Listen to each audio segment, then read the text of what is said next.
Welcome to Board Gamers Anonymous, the podcast of board gamers and the insane fun we have at the table together. This is Chris. Hey, and this is Anthony.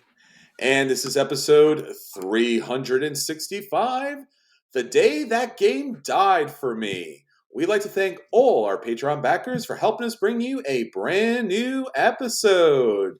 All right, everyone, we are back. And again, we are back about board games because clearly board games, seriously, intently, the most important thing in the world right now. Right, Anthony?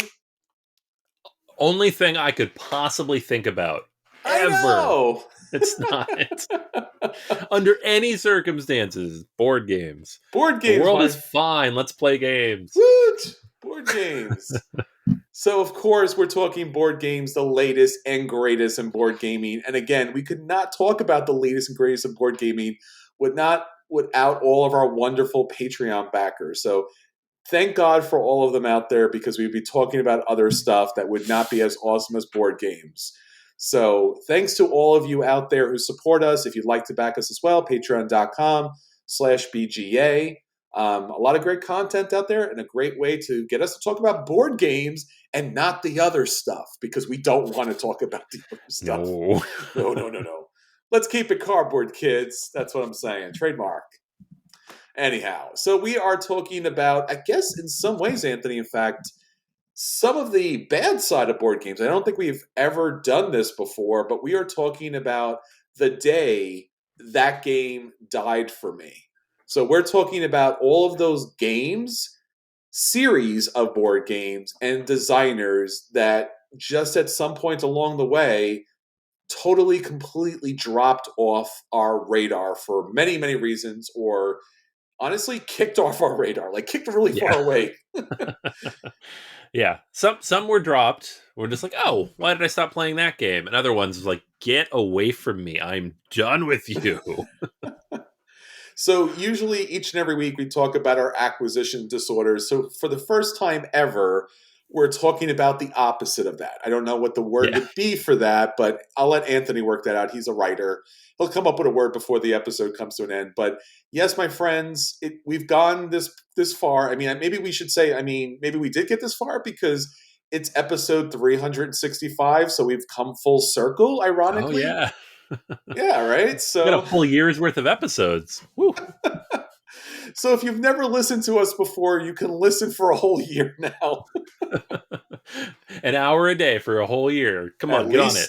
At least an hour a day. At least an hour a day. Oh, man, crazy. All right. So, again, we're going to be having a really fun, full feature review. So stick with us because I think it's going to kind of blow you away a little bit. Again, your friends out there who love board games to an obsessive level, talking about the games that finally broke them out of that trance. I never thought it was going to happen, but here we are. All right, Anthony. So that's what's going on with us for our feature review. Let's talk about what's going on with everyone out there, all our friends, all our listeners. What's our question of the week? All right. So I saw an announcement this morning that it gave me inspiration. There's a new version of Carcassonne coming that is cooperative. Why? Why?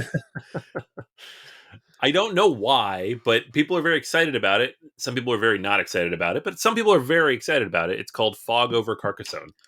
And so I asked people in the vein of that, right? And there's other games that they've done this with, like CO2, Second Chance, when they brought out the second edition of that game, brought in cooperative play. The new version expansion for On Mars coming. These are all Vattel Lacerda games, but it's got co-op play coming in. So I asked people, what's a non-cooperative game you'd like to see get a co-op version, or vice versa? Maybe you have, a co-op game that you'd like to see be competitive. I don't know. So a lot of good answers here. Igers mentions Panamax, where players are really helping each other to fight the shipping crisis and get them ships moving.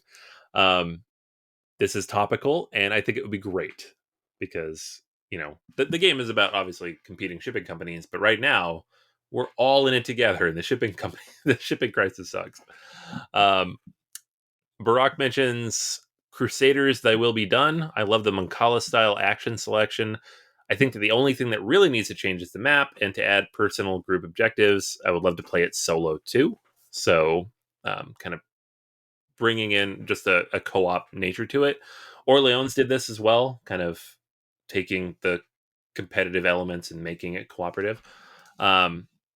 Carlos mentions going the other way, making Spirit Island competitive. I don't know how that would work, but Jeffrey seconds that. It says protect your natives while encouraging other players' colonists. Okay. So maybe a one versus many kind of a thing. That could be interesting. Okay. Corey says terraforming Mars. There are already cooperative elements to making the planet inhabitable. Why not a version or expansion where your goal is to do this entirely cooperatively against a time limit? I know the Ares Expedition has this as a variant, but it's Yes. basically just shoehorned in. Yeah. He mentions Orleans invasion as well. Did not expect it to work like it does. And so it seems that there's a lot of potential for competitive games to do some very creative things cooperatively. Um, I've had this thought about Terraforming Mars a lot because the solo version of the game is just that. You alone are trying to get all those markers up within a certain time frame. Mm-hmm. You could just do that with a group of people. Like we have 4 rounds, we got to get everything up. So that could be kind of cool. Nice. So yeah, lots of good stuff here. And David mentions Happy Salmon because why not? Why not make Happy Salmon competitive? What about you, man? Anything that you can think of that you'd like to play cooperatively? I guess the first thing that comes to mind probably would be underwater cities because Mm. it's primarily kind of like a solitaire game. I mean, you are jockeying for position in order to get certain resources and action spots, but you're really building up, again, depending on how you kind of look at it, a blueprint or the actual underwater city. So it'd be interesting if there was, instead of smaller individual player boards, if there was just like a large board in the middle, kind of like Terraforming Mars, but you were each building to try to create this grand underwater city together. Mm. So you could score points for the different sections and the connections that you make in order to make the city grand. But I would love to see like a 3D version of underwater cities where it was actually built up and constructed together. And you could say, hey, look, our underwater city has all of these different things. It has an amusement park and it has sleeping quarters and it has a casino and it has all these scientific laboratories. So I think that would add some more to the flavor of that, like an international space station, but underwater. So yeah, That's I think cool. yeah, Yeah. No, that'd be really fun. I think the kind of game that I'd really love to see cooperative is a civilization building game where you're all working together, kind of building up a single civilization, sure. and whereas like the game throws different outside civilizations at you. So through the ages could do it, nations could do it. We could get a civilization branded game that could do it. I don't Mhm. really care which one because I like all of them. They're all in my top 100. Um, but one of them I'd like to see kind of tackle this idea of cooperative play. Instead of everybody playing one civilization and basically going to war with each other, which has has connotations on its own. Um, let's all work together and build something Sure. fantastic as a group. That'd be kind of fun. Yeah, or even something like Twilight Imperium 4. I mean, if you Mm, play Star Trek Ascendancy, they have like that all versus the board kind of situation. yeah. But I'd like to see that in Twilight Imperium. I mean, you're exploring the universe and you're utilizing technologies and things like that. So there could be like an extreme amount of bonuses for exploration. And maybe you could have some sort of like spycraft that comes into play to like utilize other people's technology. So it could be a little underhanded, but it could be overly cooperative, where you're trying to terraform other planets to kind of maximize your culture, but again, maybe you're trying to reach the edge of the galaxy or something like of that. You have Mm, to escape the galaxy, right? There's a black hole, that's formed. The star has died, and like you have like several millennials to get out of there or something like that. So, yeah, I think certainly something of that grand nature, that epic operatic kind of like extreme thing, like that CO2 Second Chance provides for that.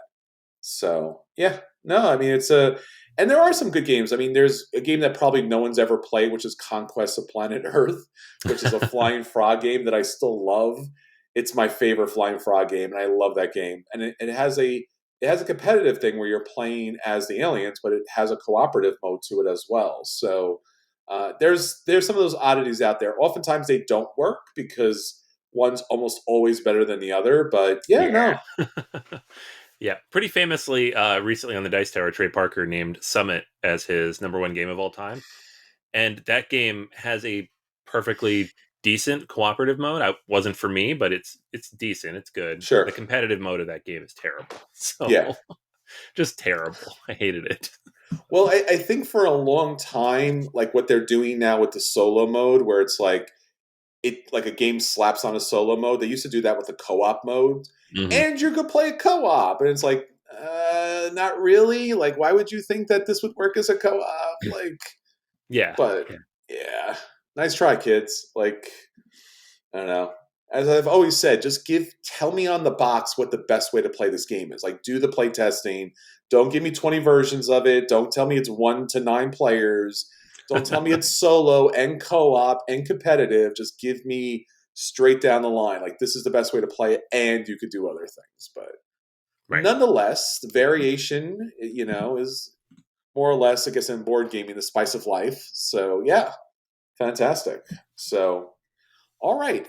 That is what's going on with our friends out there. So if you'd like to join all of our friends out there talking about the latest and greatest in board gaming, please, we have every social media channel you could possibly imagine and several others that have yet to be invented. Mostly it's me and Anthony just, making funny faces at our core board boxes as we play board games. But nonetheless, eventually they will be a social media based around cardboard. But until then, Facebook, Twitter, BoardGamersAnonymous.com, Instagram, everywhere else that you would like to see us, we would love to be there. Hit us up, challenge us, let us know if there's somewhere in the world that we need to be because we're there and we'll be happy to talk to you more about board gaming. All right, Anthony, so that's everything that's going on with everybody out there. Let's talk about what's going on with us and let's let everybody know what our acquisition disorders are this week. All right. So I was recently brought to my attention that there's a new game coming from Richard Garfield and Alea Ravensburger here in the US, Dungeons, Dice, and Danger. This is a 1 to 4 player roll and write game on the upper end of length and complexity for a roll and write game. They're saying 45 minutes to an hour, which is right there with Fleet the Dice game and some of the other bigger, meatier roll and write games. Mm-hmm. And I'll be honest, in recent years, I've been a little less than enthused with roll and writes because so many companies did so many of them and so many of them were mediocre. Uh, but Richard Garfield is one of the great game designers of all time. Absolutely. Magic the Gathering, King of Tokyo, Keyforge, one of my favorite games. Um, him taking a swing at the roll and write genre and not doing it in the midst of the kind of the fervor over roll and write 4 or 5 years ago, taking his time, developing something interesting. I'm decently excited, right? And the idea here, like you're delving down into a dungeon, so you're moving along these different paths that are represented by the dice that you're going to be rolling, and then collecting different things and taking on different monsters. It's a really cool idea. So I'm excited. I really want to try this game out.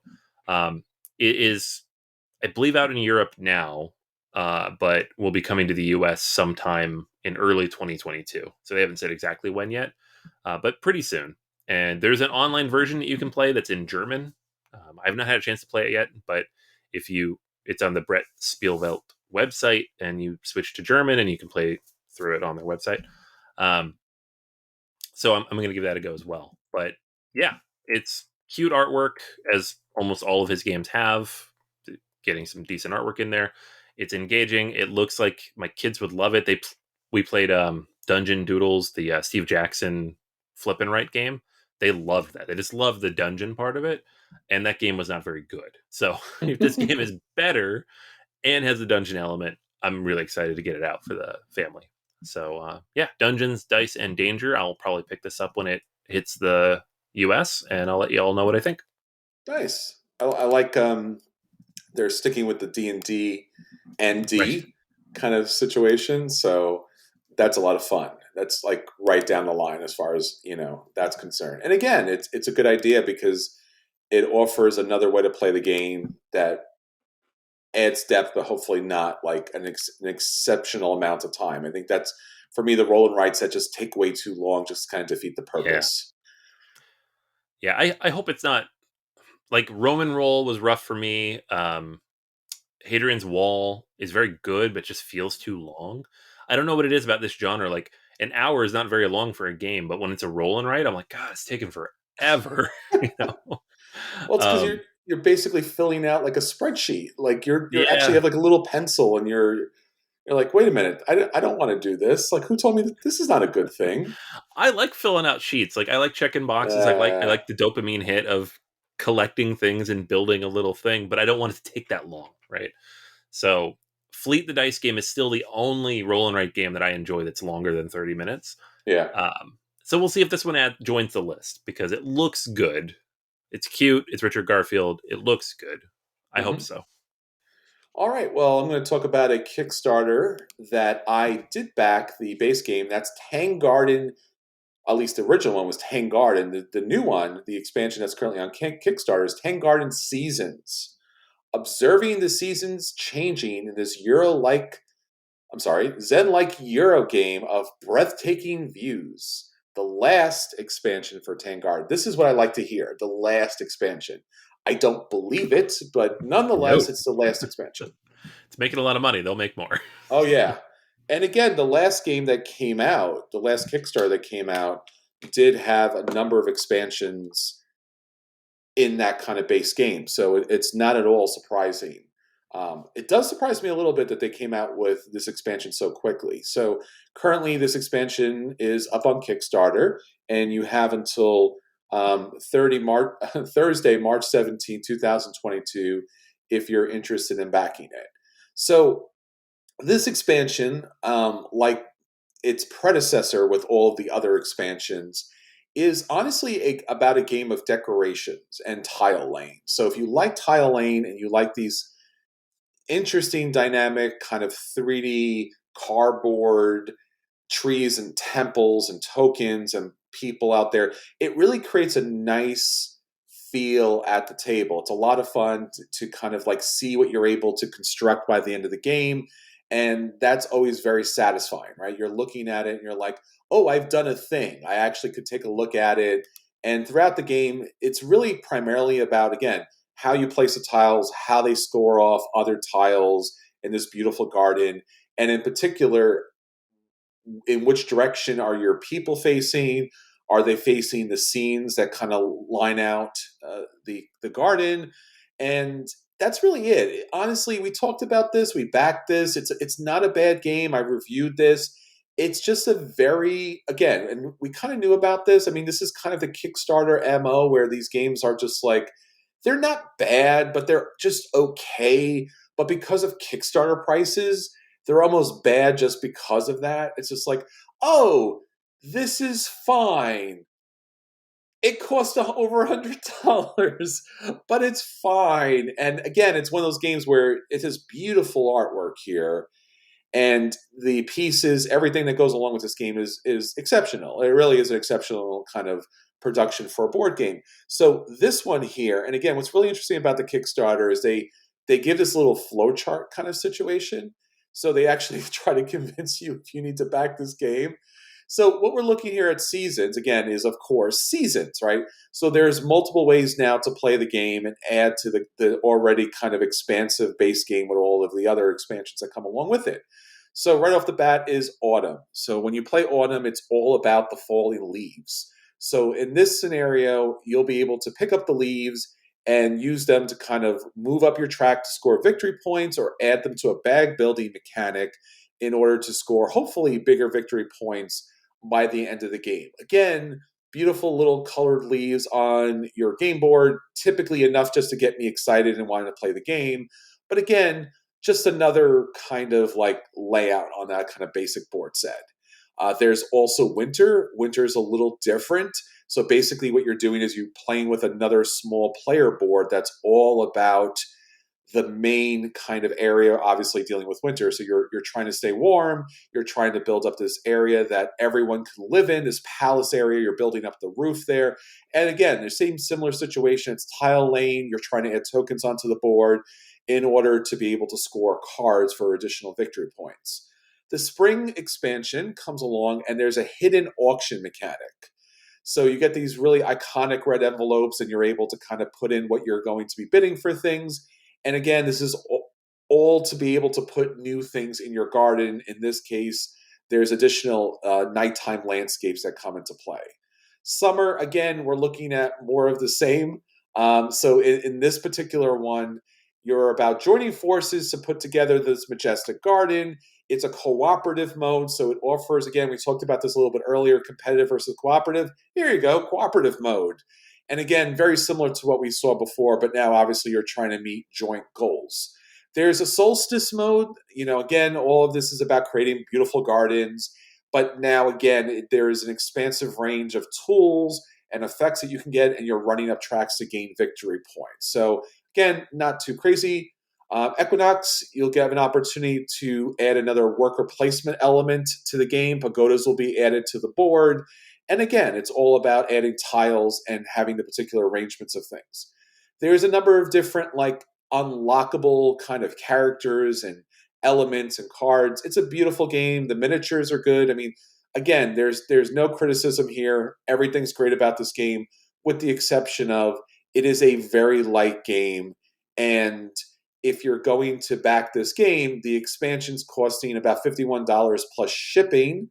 And if you want to back everything, I don't know if that includes all of the other stuff that we had seen previously, but you can get 10 Garden Seasons and the base game for $96. If for some reason, and Anthony might be the person here, if he wants to back the Tang Garden Architecture Collection, it's 247 euros. You have to own the base game, because what this is going to give you, Anthony, and I know you're a big fan of this, is a big box version where everything fits into one major box. So you know what? Yeah.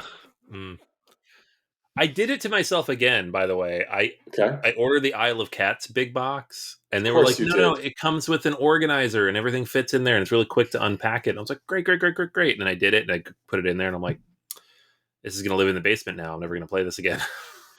Why did I do this? Yeah, I think that needs to be another top 10 games that are going to inevitably forever live in the basement, because you'll never be able to drag them out to game night. Yep. Yeah, Tang Garden was one of those games where it had so many pieces to it that it's almost impossible to repack, and you want to pack it in the one box, but you can't. But this is now giving you an opportunity to get a big box, which inevitably you'll just hate, just because you can't move that whole thing around. And again, not a bad game, but again, one of those situations where you're probably going to need a table just to lay out all of the pieces that could possibly go into the garden. And again, that's awesome, but also at some point, the game was meant to be a light game. And at this point, we are just layering after layering, and I don't know why we're doing that. It's too much stuff for a light game. If it's your favorite game in the world, awesome. This is for you. If it's just a game on your shelf, and I used to be there where every game I own, if something else came out for it, I had to buy it. That's acquisition disorder, right? You got to add the thing, got to upgrade the game. But at this point, the more I upgrade the games, the less I play them, because they're harder to get out, And I think, I think we've talked about this a little bit previously. I don't know which game we're gonna tag this to, and we'll talk about this a little bit during our feature review, is that just like movies, big movies that came out there, not every movie needs to be a trilogy, and not every movie needs to have its own universe of movies, right? A movie can just be a movie. And a lot of times now what we're seeing is board games that are following that same model, where they're not a complete board game in of themselves. They're a board game that seriously needs expansions to make it robust and full. But at some point, it becomes a lifestyle game. And again, if this is a lifestyle game for you, awesome. But I think that's a very small number of the population. And I just wish that they would invest, in an essential model. Because I feel like that, I want to back this. I own the other game. I've played it. I thought it was okay. Right. I want to back this. More stuff for a game I like, sure. But at some point, am I going to play all this stuff? And also, at what point does it weigh the game down so much that it's not like doing more things that are fun or interesting. It's just doing more things. Right. And honestly, when you're playing a light game for like 2 to 3 hours, you're like, but why? Why am I doing this? Yup. I'll burn you out faster than anything you've ever seen in your life, my friend. Yeah, no, I've gotten big boxes for games that are on my top 10 of all time, and I regret that even. So I cannot imagine doing it for this. Yeah. I think Queen games, those big box with all their queenies in them. My Alhambra Mega Box right up here. Still have not opened it. Oh my god. I love that game. It's one of my wife's favorite games, and it's just like it's Yeah. too much stuff. I don't know. I don't know. It's a thing. All right. So that's our acquisition disorders. Again, if you'd like to hit us up, let us know what you would like to see. We'd love to talk about it. All right, Anthony, we have so much to talk about this week. We are completely pole vaulting over our at the tables and heading over to our feature review. So for our feature review this week, we are talking about The Day That Game Died for Me. Those games, those game series, and those game designers that we used to love and adore and collect all of the things obsessively, but at some point along the way, they just lost us. They did the impossible. I mean, damn it, man. We have a podcast about Board Gamers Anonymous, and even us, they've lost along the way. So we're going to talk about those games designers and game series that we lost. And it's, again, I never thought I'd be able to say that, but it actually happened.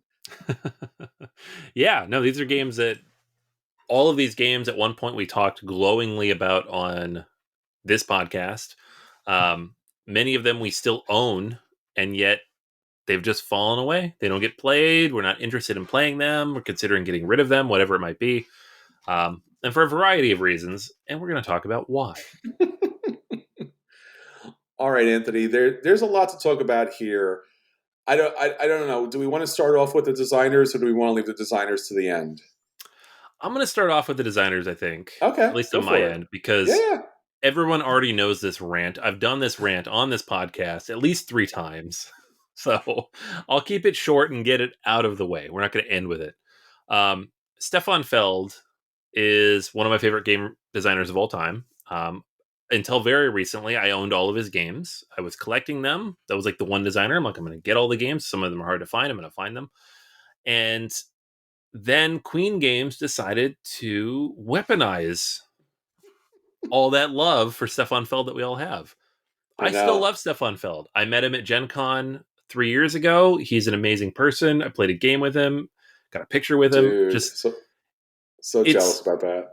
I know it was like one of the best moments of my gaming life.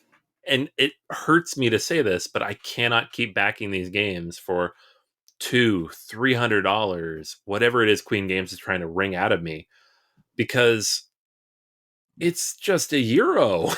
Like, and Stefan Feld games are a little divisive among the Euro fans. Like Sure. half of the people don't want to play them. And so I don't get my Stefan Feld games played that often. So why would I spend that much money for more of them? So I'm out. I did back the first crazy big city collection, the 2 that are coming out first. I mean, they're all Hmm. coming together, but the first 2. I did not back the second 2, Marrakesh and New York, because it was so much money. And Yeah. that it's kind of freed me now where I'm like, okay, there's some of these Stefan Feld games I don't love as much as others, so I don't have this complete collection anymore. I'm going to sell off. So I'm actually selling some too. So I'm actually going to own fewer. Yeah. Um, I still love Stefan Feld. Like the games of his that I love are still some of the best games of all time.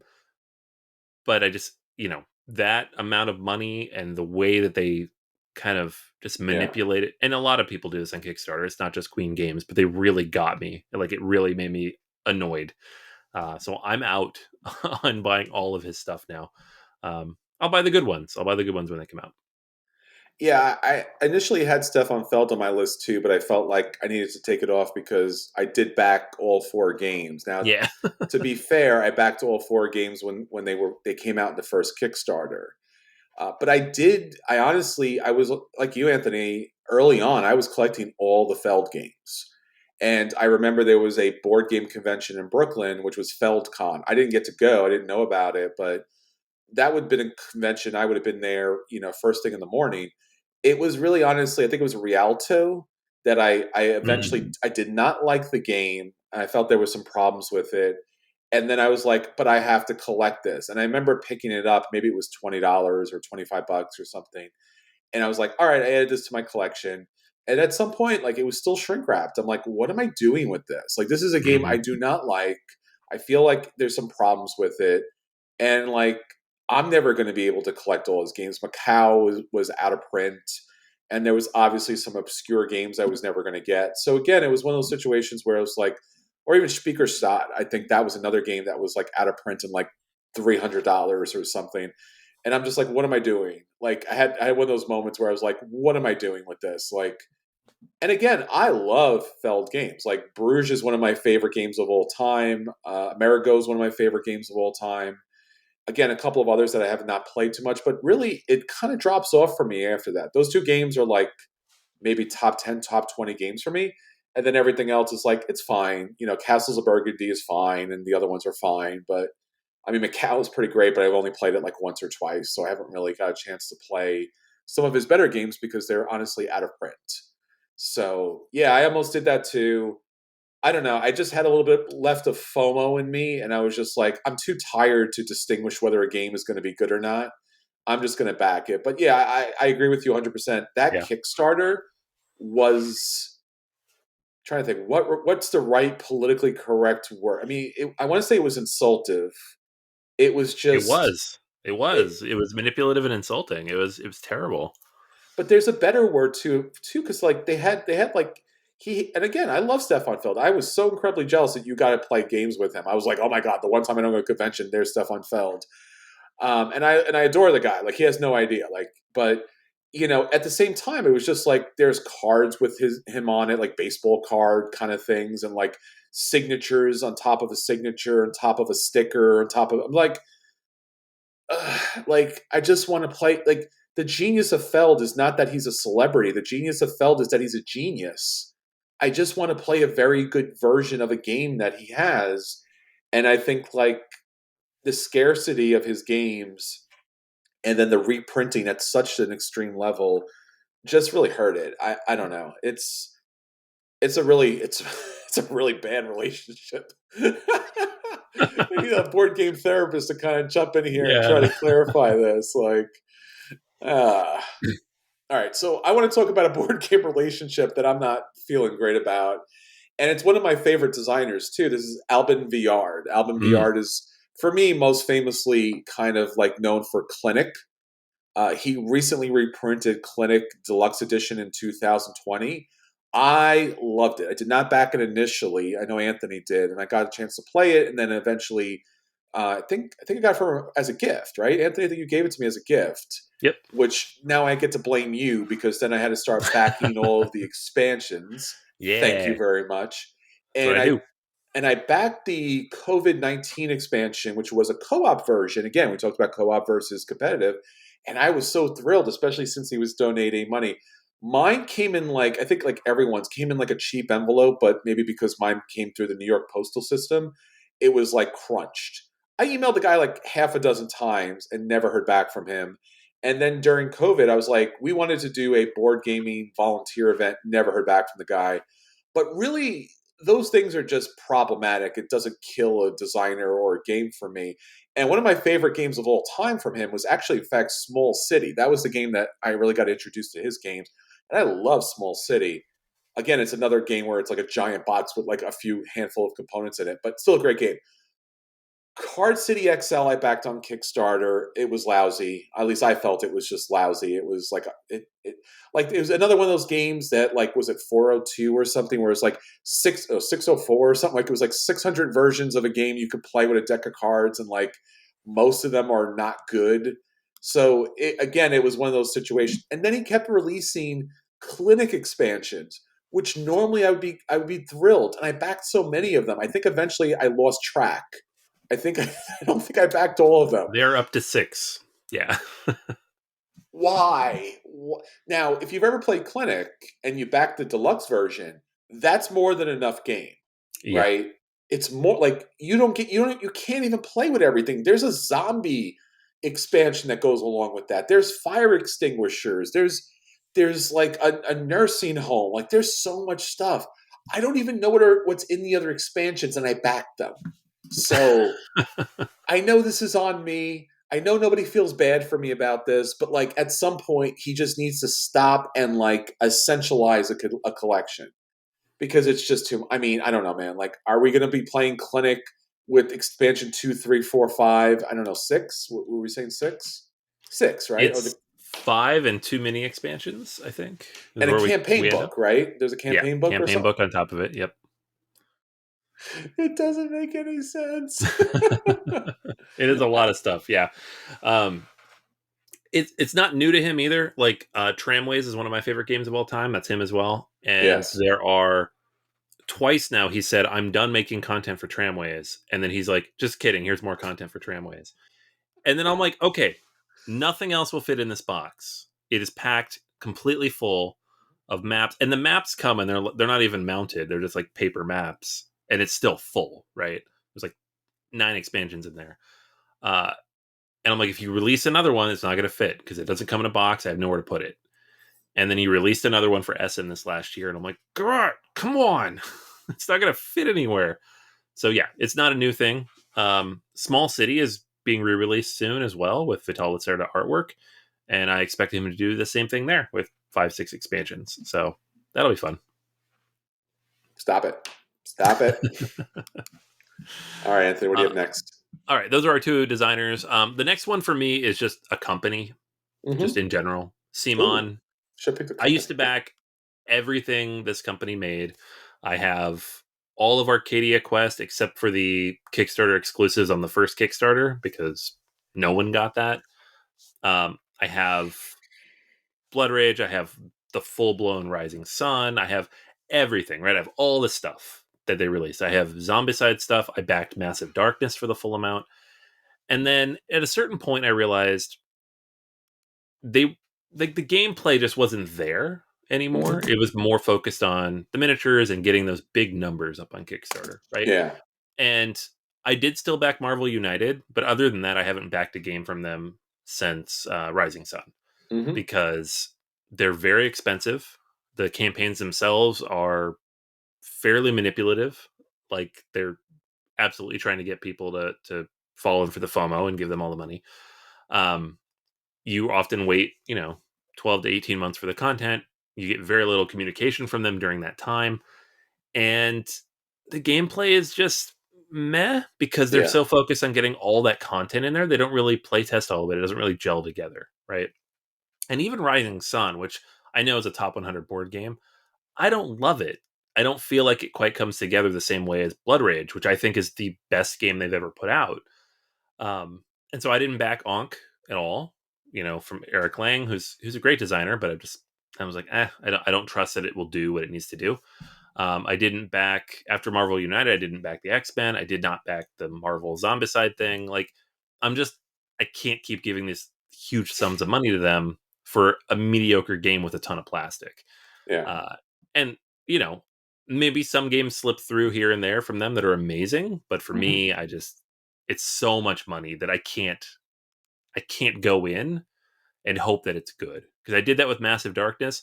I very much disliked the game. I was lucky enough to be Mm-hmm. able to sell it for what I paid. I didn't lose any money on it, but I was so disappointed in that game. It was just not good.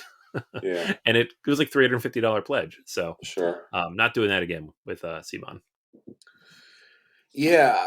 I think CMON is in its own class. I mean, I'm going to talk about I guess maybe something that's very similar to that. But the thing that really killed me about CMON, and I'm really just not sure how to wrap my brain around or head around this is remember when they, and again, I don't agree with this, but because I'm not a fan of the secondary market, but remember when, Blood Rage came out and everybody bought it, and then they had like the late pledge and more people bought it. And then they said, like, look, this stuff is not coming out again. It's Kickstarter exclusives. Whether or not you agree with that, like that's what they said. Excuse me. And then what was it? 2 or 3 years later, they came out with their like rebranded individual characters that you could never get anywhere else, but now were like available on another Kickstarter. Yeah. And that was the thing that really upset me. Now, I was not a person that like, I had the Kickstarter, you know, version with the fifth player and stuff like that.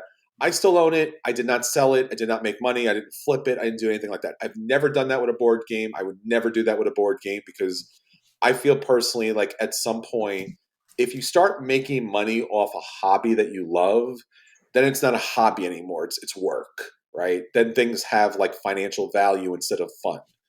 Right. So, but when they did that, I felt really bad for a lot of people who spent a lot of money in the secondary market to buy things, or people who purchased things and spent a lot of money to purchase them initially, thinking that they were getting something exclusive, and then like Simon was like, "Ha ha, not so much." And again, like if you want to do that, like do that, but like tell people you're doing that. And again, it was just such a weird moment. It really was. And again, I don't know. Like, I don't understand. Like, you could create other stuff. Like, no one's going to lose. I don't know. It was disappointing. It was really disappointing. And again, like you said, they've just keep adding expansion levels. And again, it goes to just Kickstarter in general, not just CMON, but like if you want that game, you have to buy everything all at once because you can't be sure they'll re-release it, or there's Kickstarter exclusives. Like I love Arcadia Quest. I bought so much of that stuff after the Kickstarter came out because I didn't back the initial Kickstarter.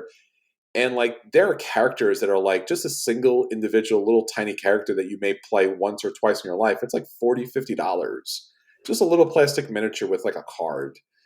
And I'm just like, so what's better? The fact that they tell you they'll never reproduce it and you just live with it, or the fact that they tell you that but then they reproduce it, right? Like I don't understand. Like I don't know what they're trying to do other than it just messes with people.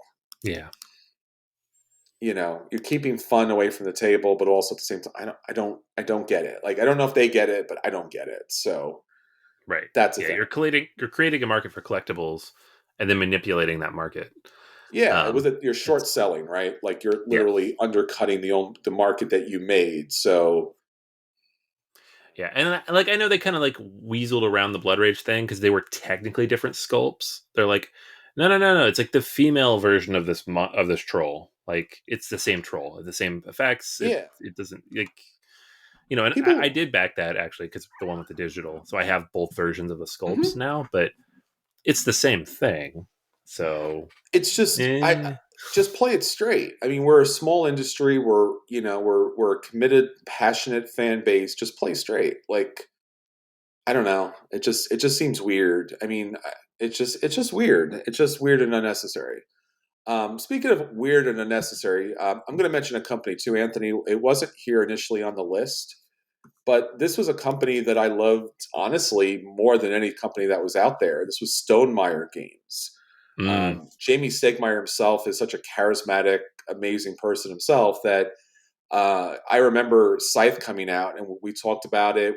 We backed it initially I remember being at a conference like with my like laptop like waiting for it to right. go so I could back Remember that? it and trying to get like an early copy and predicting what actually came out to be the biggest backed individual non-IP board game, at least at the time ever for Stegmaier or for anything else on Kickstarter. And I was so glad and happy to support that. And all of the other expansions that came along. And I've always been a big defender. Scythe, I think, made it up to number 2 with the Fenris expansion, so I'm a big fan of that. And I've loved his games. Viticulture, especially the Essential Edition. I love the fact that he came out and he revised Viticulture in a way that made it manageable, so you got to play the whole game in the best way possible. And then obviously you had a game like not Kickstarter based, but you had a game like Wingspan that was just like revolutionary for so many people out there. And he opened up and did My Little Scythe, which was a fan creation, and I was like thrilled. I'm like, this guy is doing everything right.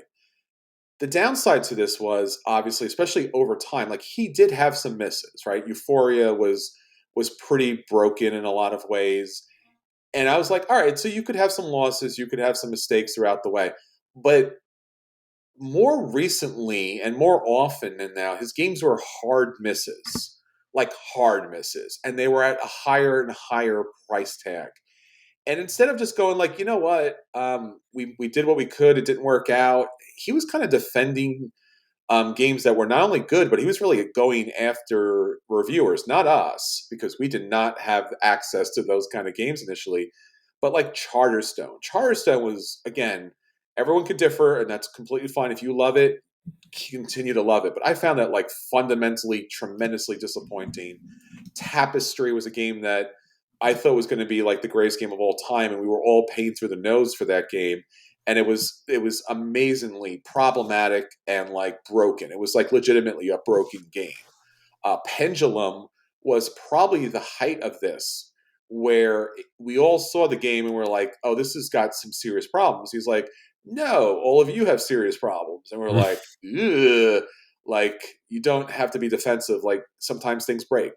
I've talked about this previously, and maybe and again, it's a weird thing. Maybe it's that there's so much love for him, and he's got such a committed, group of board game like reviewers, not just reviewers, but like playtesters specifically, that he's not getting the real feedback that he needs in order to make a great game again. Right? He's such an icon of the industry that nobody wants to tell him his games are bad. But he's had some really bad games, especially like the last three, and some other ones were not so great. But nonetheless, like, it just, Stegmeyer game was, or Stonemeyer game, I should say better. Stonemeyer game was an instant buy for me. I didn't even think about it.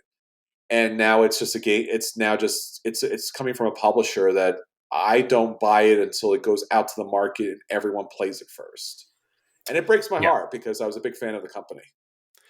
Yeah, no, it's funny. Like, yeah, the Stonemeyer badge used to mean this has been tested. We know it's good. You can buy it. It'll be fine.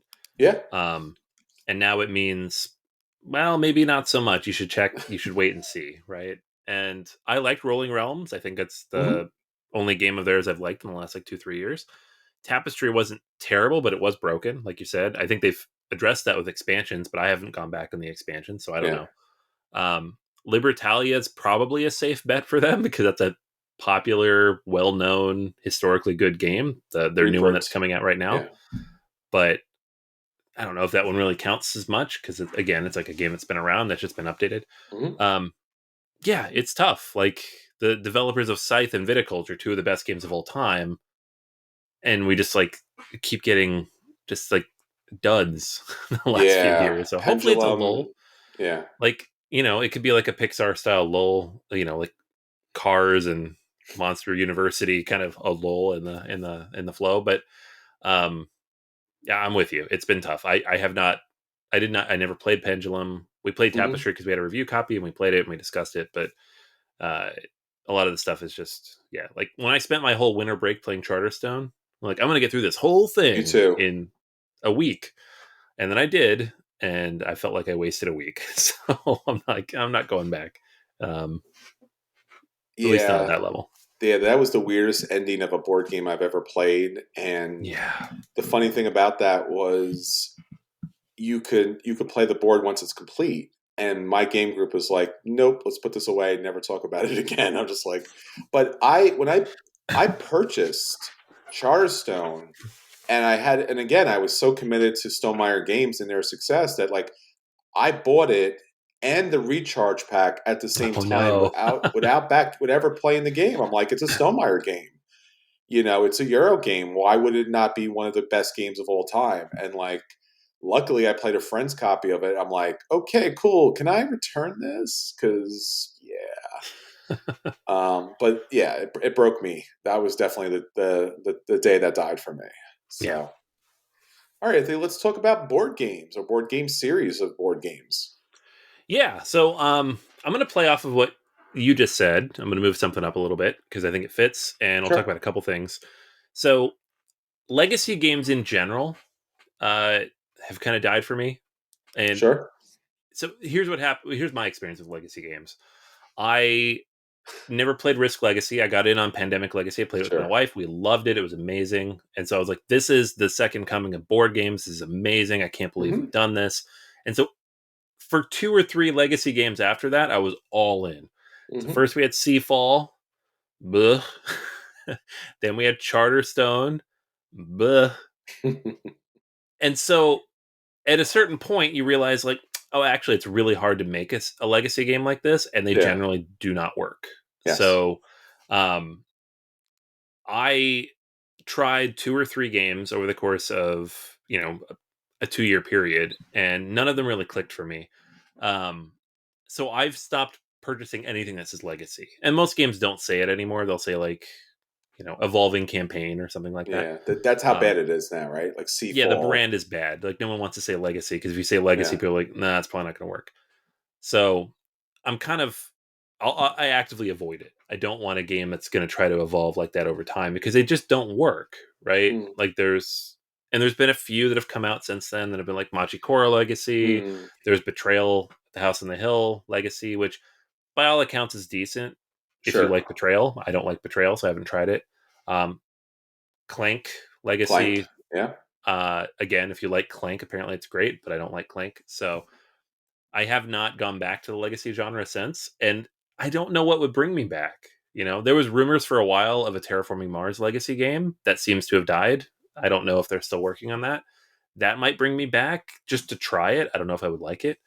Um, and probably the last thing I played, and it's not really a legacy game; it's a storytelling game, but Time Stories was like the last thing in this ballpark Sure. genre, and it's brilliant, right? I love Hmm. Time Stories.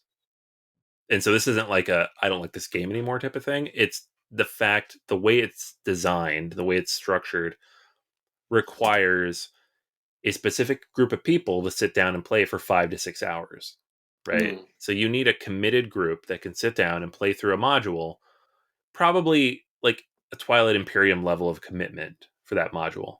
Um, and so 2 or 3 things happen here. One, if you have the wrong group, it's not fun because you have 1 or 2 people who are just not they're not there for that.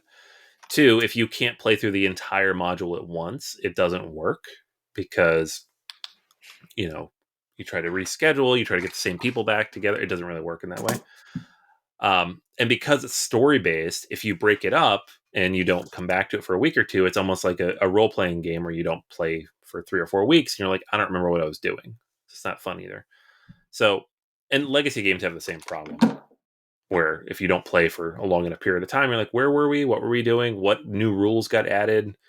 So it just becomes Time Stories and legacy games in general become very situational. They require a certain group of people for a certain amount of time, all committed at the same level.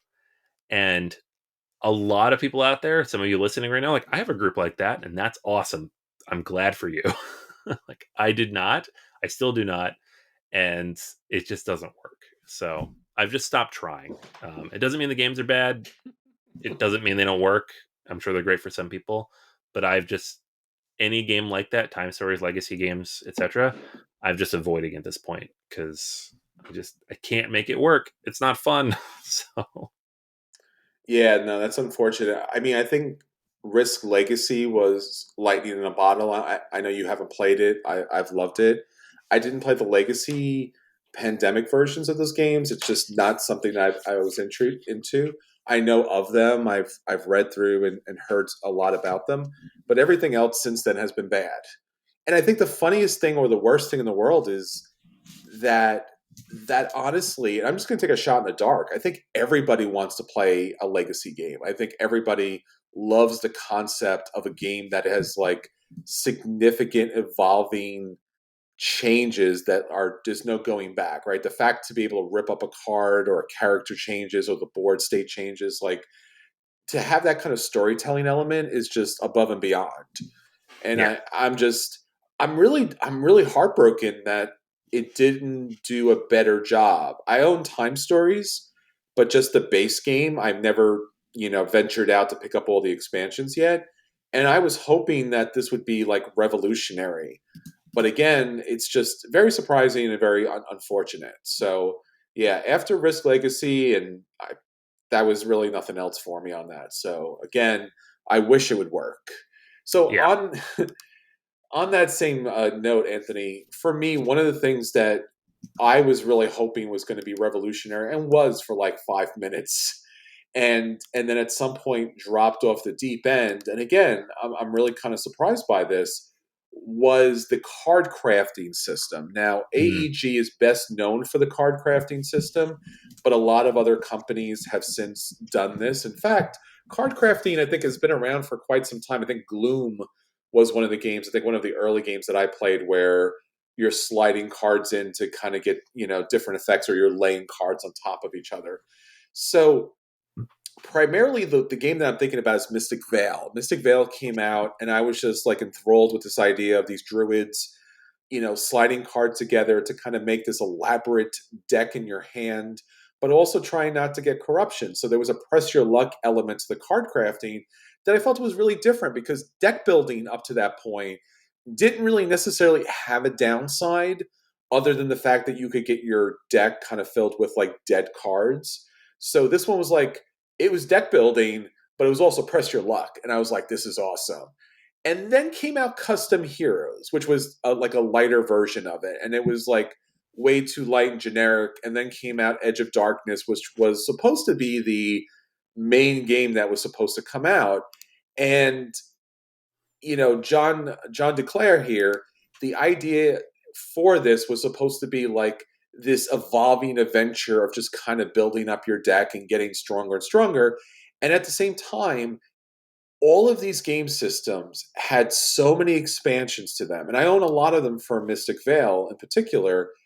And it just never got better. It just got more complicated to get the cards that you needed to slot in together in order to be successful. So like every expansion that I got, I always thought it was going to make the game fundamentally better. And not only did it not make it fundamentally better, but it watered down the options and the outcomes that you really wanted to have. So it made it worse. So what should have been a really cool deck builder with a press your luck element turned out to be just constant disappointment.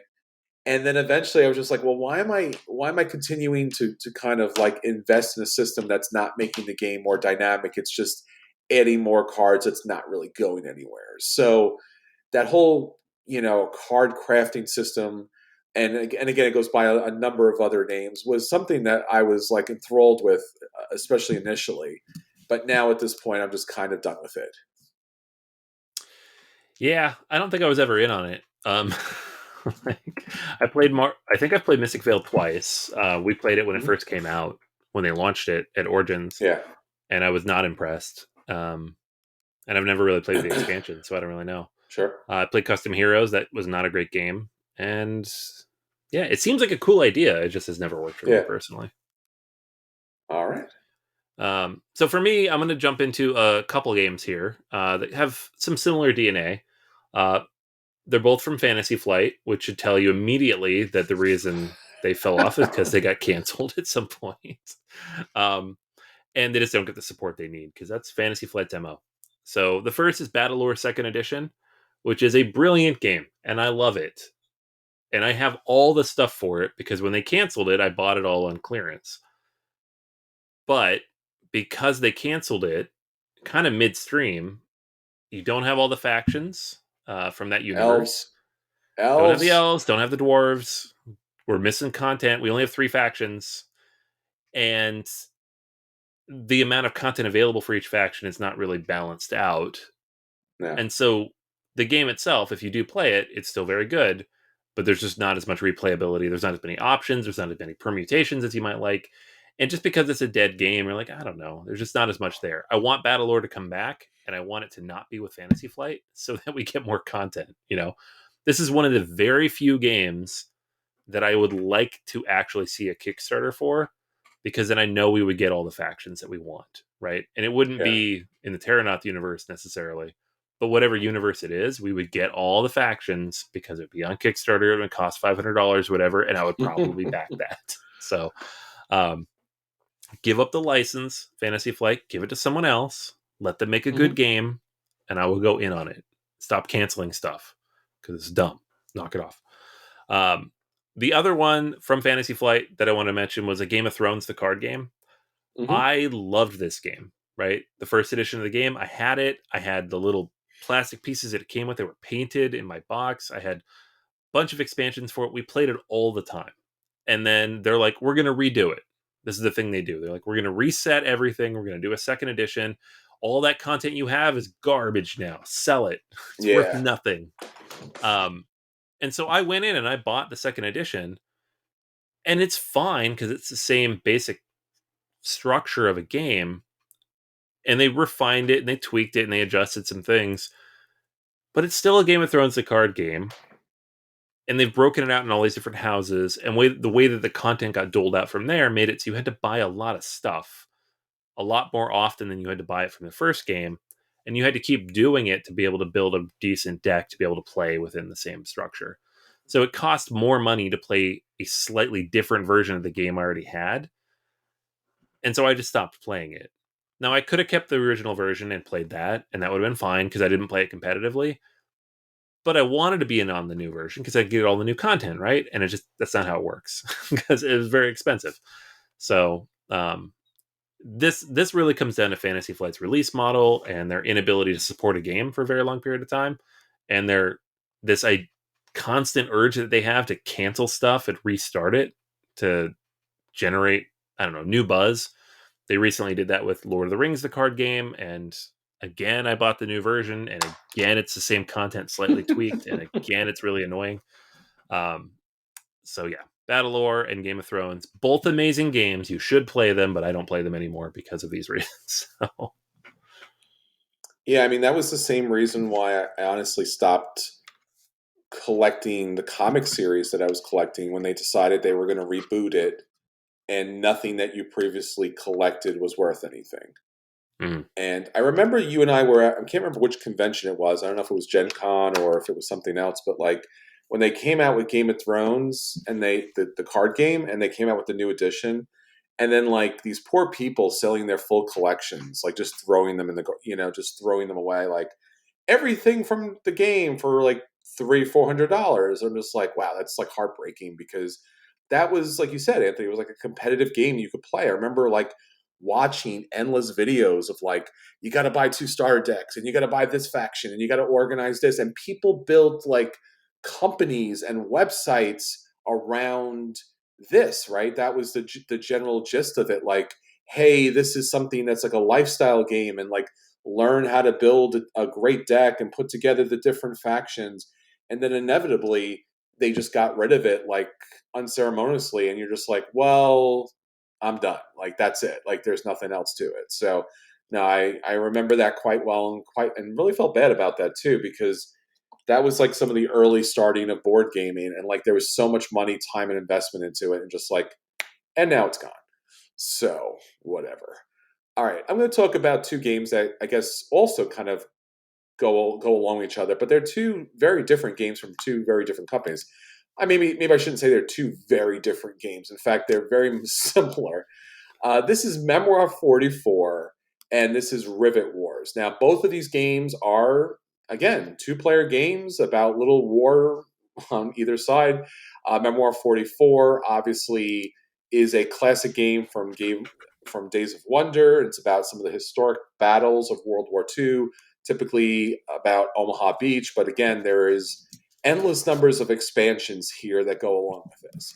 Rivet Wars was a chibi version of that, kind of, and also a very cute, adorable little Kickstarter that came out. And again, it was one of those situations where if you back the Kickstarter, you got practically everything. If you did not back the Kickstarter, you now were going to spend the rest of your life paying $50, $60, $70 for a little tiny chibi miniature that may or may not come into play in your battle. And it really just kind of mentally between both of these games, the fact that they have so many expansions. And I think up until recently, I was picking up Memoir 44 expansions and just putting them in my closet. I think I picked up the airplane version of their expansion. I was like, oh, this is cool.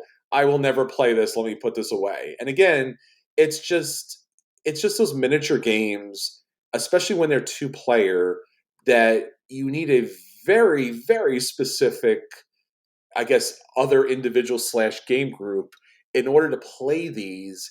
And they are very expensive for what they are. I mean, these are even more expensive in some cases than CMON, because between the individual pieces here, and and like Memoir 44, which is Days of Wonder, and obviously Rivet Wars is from Simon. So again, it's like how much plastic of the same, pretty much the same premise of the same game, a two-player military battle that if you pick up endless expansions, you could do more things, but you're probably not going to do the more things. So again, this was just, I stopped collecting this just because of the weight of collecting all of the individual plastic pieces that you deal with Simon, but also just even with Rivet Wars, like these are both World War II-esque or historic kind of games, and I just can't keep collecting it all. It's just too much. Yeah, no, I'm with you, man. I always wanted to get in on either of these games, really, and it was just another big, long collectible thing, and I couldn't do it. Yeah.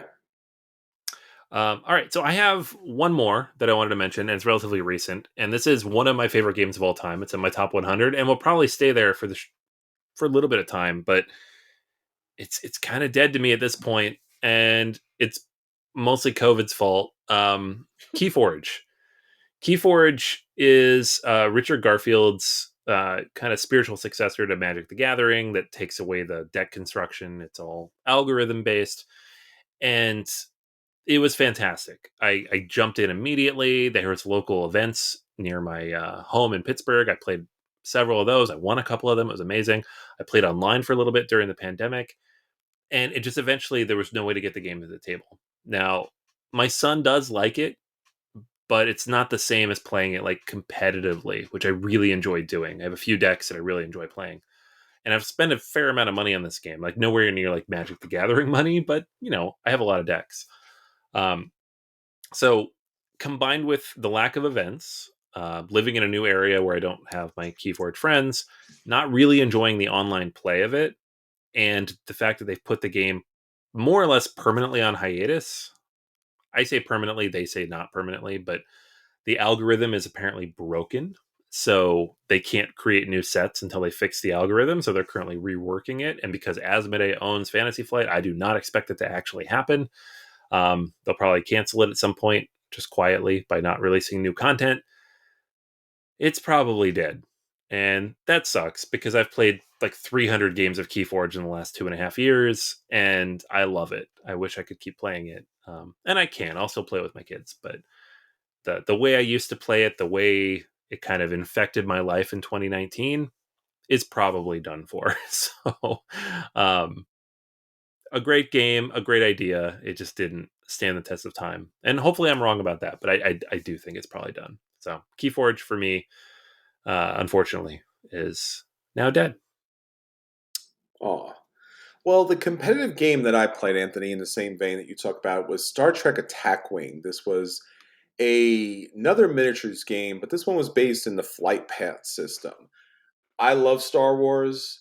I love Star Trek. I love a whole bunch of the different IPs and the fun stuff out there. But Star Trek Attack Wing really did attract me to that whole kind of competitive game model because it allowed you to build up, I guess, crew, right? A whole team of professionals to put on a capital ship instead of just like one individual that was tied to a particular ship or a plane or dragon if you play the D&D version of this or any number of the other versions for this.